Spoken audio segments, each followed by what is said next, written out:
Bismillahirrahmanirrahim. Assalamualaikum warahmatullahi wabarakatuh. Kita masuk lagi pada pertemuan selanjutnya, dan kali ini kita akan membahas tentang evolusi invertebrate. Ini tentunya menjadi materi yang penting untuk kalian bisa memahaminya, bagaimana proses evolusi yang terjadi pada khususnya pada hewan invertebrate.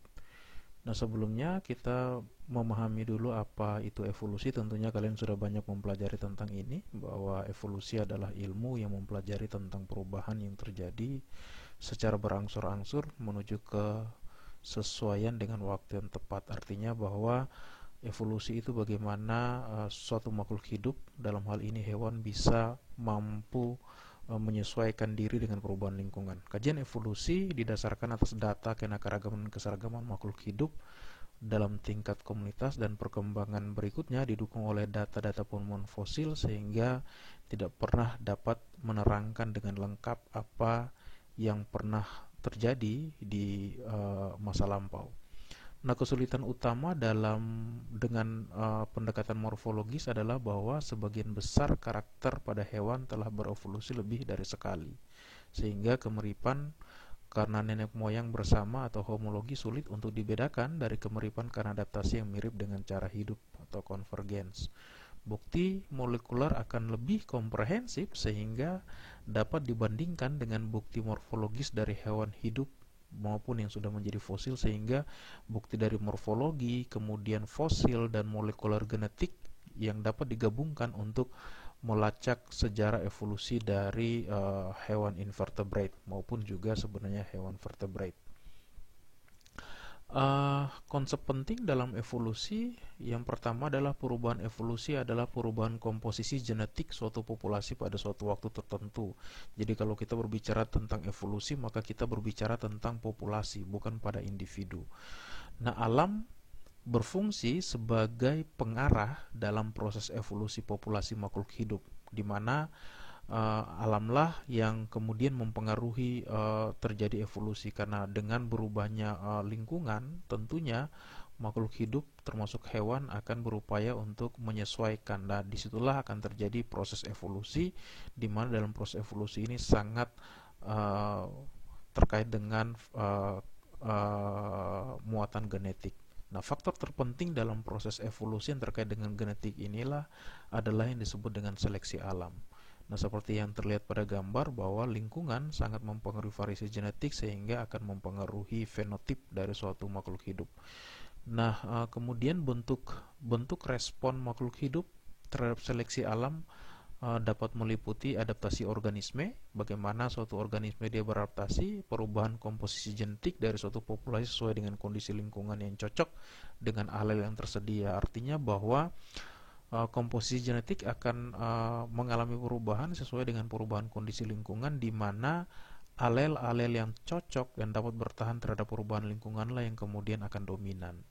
Isolasi atau keterpisahan dalam populasi jenis makhluk hidup yang dalam bentuk isolasi secara geografis, reproduktif, dan perilaku, dan pada akhirnya akan membentuk spesies baru. Nah, kemudian kehidupan di muka bumi berubah dari waktu ke waktu. Ada yang muncul, ada spesies baru yang muncul dari rangkaian evolusi yang begitu panjang, dan ada pula yang kemudian mengalami kepunahan. Nah, kepunahan ini tentunya karena muatan genetiknya tidak mampu untuk mensupport dia untuk beradaptasi melalui mekanisme evolusi yang panjang. Kemudian organisme yang sekarang mempunyai sejarah dan hubungan dengan organisme hidup di masa lampau. Sehingga mau tidak mau, kalau kita berbicara tentang evolusi, maka kita juga akan berbicara tentang kehidupan masa lampau, kehidupan masa kini, dan kira-kira kedepannya seperti apa, apakah makhluk hidup bisa bertahan atau tidak. Nah, asal usul variasi genetik, gen dia memberikan kontinuitas dan perbedaan antara orang tua dan keturunan. Perbedaan atau variasi ini disebabkan antaranya adalah karena adanya kombinasi setengah gen dari masing-masing orang tua, di mana jantan dan betina akan berkontribusi kepada keturunannya. Kemudian sebuah karakter yang mungkin merupakan produk dari banyak gen yang berbeda dan bertindak bersama-sama untuk mempengaruhi suatu karakter, atau suatu gen dapat mempengaruhi banyak karakter, tergantung. Dan terjadi mutasi, perubahan fenotip karena mutasi sangat jarang menguntungkan, rata-rata adalah karena merugikan, karena perubahan besar cenderung mematikan, tetapi perubahan kecil mungkin akan terakumulasi dalam genotip, dan akumulasi genotip inilah yang kemudian lama-kelamaan akan mempengaruhi perubahan fenotip. Jadi perubahan genotip lama-kelamaan juga akan mempengaruhi perubahan fenotip. Nah, ini adalah peta konsep teori evolusi. Tentunya kalian sudah mempelajari kalau kita berbicara tentang evolusi suatu organisme, maka akan terjadi pada populasi. Karena di dalam populasi itu sendiri terdiri dari individu yang masing-masing memiliki genotip yang berbeda-beda, dan di dalam genotip itu ada pasangan alel yang juga beragam, di mana dalam suatu populasi memiliki gen pol yang sama, di mana akan terjadi tukar menukar, akan terjadi gen flow di situ, di mana saling kawin mawin, sehingga satu populasi itu jika individunya bisa saling kawin mawin di antaranya, dan populasi yang berbeda, maka gen polnya juga akan berbeda.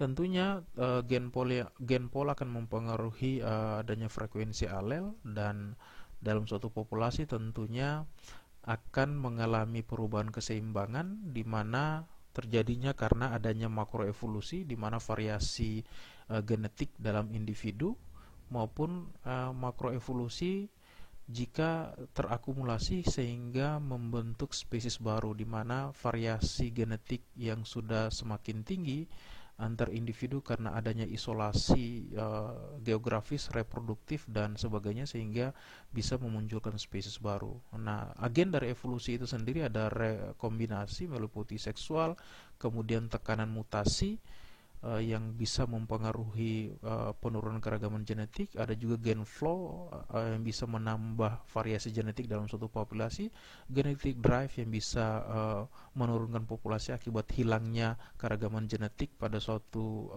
individu, dan adanya seleksi alam sehingga bisa menurunkan keragaman genetik, atau gen-gen yang tidak mampu bertahan akan terseleksi.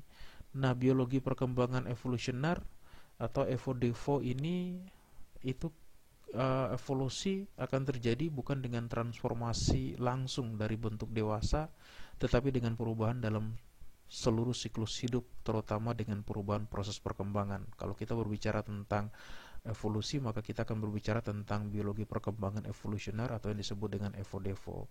Evolusi hanya bisa difahami dengan memahami perubahan regulasi genetik perkembangan yang disebut evo-devo. Gen Hox adalah gen yang bertindak di awal perkembangan, yang penting dalam demonstrasi hubungan antara perkembangan dan evolusi, dan perkembangan gen ini memiliki peran serupa di banyak film hewan yang berbeda. Nah, keragaman akan muncul dari perbedaan dalam produk akhirnya, di mana karena adanya variasi genetik antar individu dan antar populasi yang lama-kelamaan akan membentuk spesies baru, tentunya dengan disesuaikan dengan perubahan lingkungan.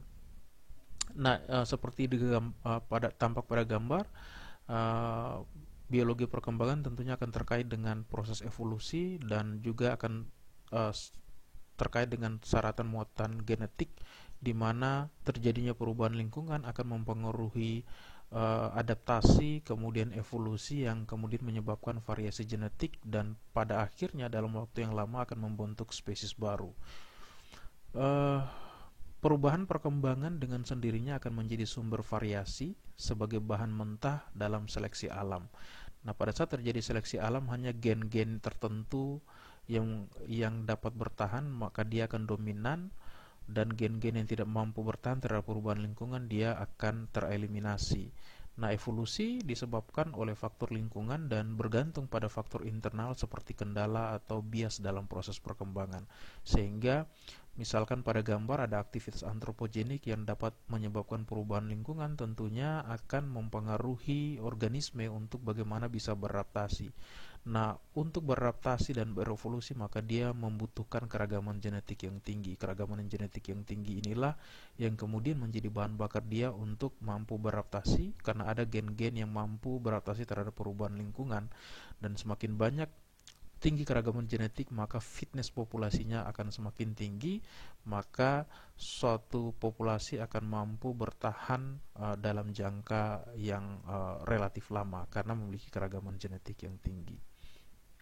Nah, bagaimana cara gen menyediakan bahan baku yang cukup untuk evolusi? Nah, selama evolusi banyak gen yang telah digandakan, kemudian disusun ulang atau hilang, tetapi ada juga gen itu sendiri tidak banyak berubah. Makanya tidak heran jika banyak terjadi variasi genetik dari turun-temurun.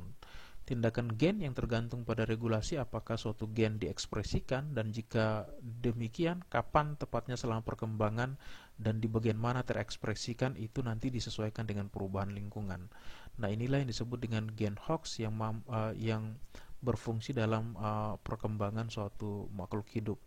Nah, ekspresi gen di bagian mana, di bagian tubuh yang mana tergantung terhadap bagaimana adaptasi suatu hewan terhadap perubahan lingkungan. Jika perubahan lingkungan yang berfluktuasi atau terjadi dalam waktu lama, maka proses evolusi ini juga akan terjadi dalam waktu yang lama. Nah, ada 3 karakter gen hox.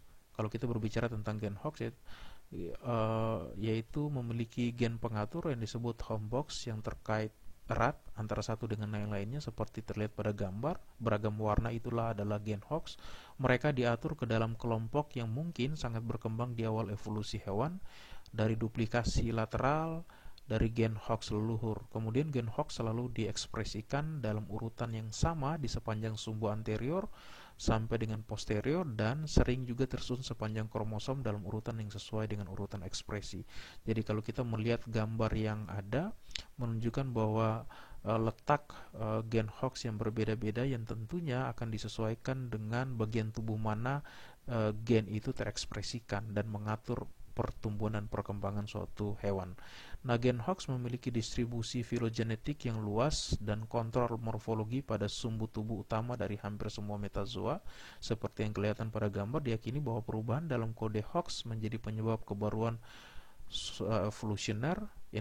Invertebrate hanya memiliki satu gen hox, sementara vertebrate memiliki banyak set gen hox yang memungkinkan untuk peningkatan kompleksitas morfologi vertebrate dibandingkan invertebrate. Kalau kita melihat perbandingan gen hox yang ada, kotak-kotak persegi 4 itulah, bujur sangkar itulah yang menunjukkan gen hox yang berada sesuai dengan posisi dari anterior dan posterior. Kelihatan bahwa memang berbeda sehingga mempengaruhi fenotipnya. Ini akan lebih tampak di mana gen hox berperan mengatur susunan tipe sel yang berbeda dari dalam tubuh organisme multiseluler. Gen hox termasuk dalam keluarga besar gen pengatur yang disebut homebox, dimiliki oleh hewan vertebrate maupun invertebrate, dan gen hox adalah sekumpulan gen yang berkaitan dan mengawal perlahan tubuh embrio dari sepanjang anterior sampai dengan posterior. Seperti yang terlihat pada gambar, ada hubungan filogenetik antara hewan vertebrate dan invertebrate, dan di mana letak gen hox yang beragam berbeda-beda dari posisi depan sampai ke belakang tubuh yang memang bervariasi sehingga membentuk variasi fenotip yang berbeda-beda. Inilah bagaimana peran dari gen hox untuk kemudian membangun perkembangan suatu makhluk hidup, dalam hal ini hewan. Jika kita lihat deretan gen hox yang berbeda-beda, ini tentunya dengan sendirinya merepresentasikan bahwa ada bagian-bagian tubuh tertentu yang kemudian dipengaruhi oleh gen hox yang juga beragam. Makanya membentuk kondisi fenotip yang memang berbeda-beda antar hewan, di mana gen hox inilah yang kemudian menjadi pengendali dan pengatur perkembangan susunan sel dalam tubuh dari suatu organisme multiseluler. Nah, evolusi Deuterostomi, invertebrate dan gen hox serta parahox. Beragam morfologi hewan di sepanjang sumbu tubuh membutuhkan sistem yang memberikan karakteristik posisi untuk merespon posisi ini. Gen hox dan parahox, ada juga parahox yang mengkodekan faktor transkripsi yang memainkan peran penting dalam mengendalikan perkembangan morfologi hewan. Nah, gen hox telah dicatat untuk beberapa sifat yang mencolok, termasuk peran yang dilestarikan dalam memberikan identitas regional di sepanjang sumbu anterior dan posterior. Kita lihat seperti gambar bahwa posisi gen hoax maupun para hoax yang ditemukan dari depan sampai dengan belakang tubuh tentunya beragam dan berbeda-beda sehingga menentukan ekspresi gen yang ada. Nah, evolusi Deuterosomonas invertebrate dan gen hoax serta para hoax, bahwa Deuterosomona terdiri dari salah satu kelompok utama dalam kerajaan hewan atau kelompok hewan monofiletik. Deuterosomon ditandai dengan mulut kedua, yaitu selama perkembangan embrio, blastopore menjadi anus sedangkan mulut terbentuk di lokasi sekunder anterior. Nah, Deustrosom dapat dibagi menjadi dua kelas, yaitu Ambulacraria dan Chordata. Chordata ini termasuk manusia. Ambulacraria ini terdiri dari Echinodermata dan Hemichordata. Echinodermata lagi terdiri lagi atas 5 kelas, yaitu Crinoidea, Asteroida, Ophioidea, Horotoroidea, dan Echinoidea. Seperti yang sebelumnya sudah kita bahas, itu adalah gambarnya, yang tentunya semua ini akan dibangun oleh gen hoax yang mengatur perkembangan tubuh makhluk hidup. Nah, ini adalah contoh bagaimana hubungan filogenetik dari beragam vertebrate, invertebrate dan vertebrate, bahwa gambar persegi panjang dan oval yang berwarna itu masing-masing menunjukkan gen hoax dan parahoax. Anterior hoax dan ditandai dengan warna merah, kemudian untuk posteriornya dengan warna biru, di mana garis putus-putus penghubung bujur sangkar dan oval itu menunjukkan hubungan gen yang terkumpul pada kromosom, sementara garis miring yang mewakili kesenjangan besar antara gen hoax dan parahoax yang menunjukkan disorganisasi klaster seperti yang terlihat pada gambar paling bawah, dan persegi panjang dan oval tanpa garis horizontal itu menunjukkan gen yang hubungannya belum diselidiki.